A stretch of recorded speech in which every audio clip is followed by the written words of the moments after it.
This is the most current update on the Ekwulobia flyover adjoining roads. The flyover has 4 adjoining roads, of which all added together is about 4-kilometer roads. So, but that of the one that goes to Isofia and the one that goes to Agolo, they are done with the drainages, and the level now is laterite filling. That is the level they are now at these 2 points that I've just mentioned.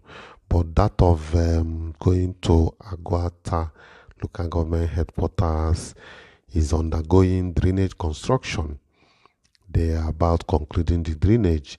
That of Oko Own is yet to be touched. I think they are trying to be fast to avoid rains meeting them.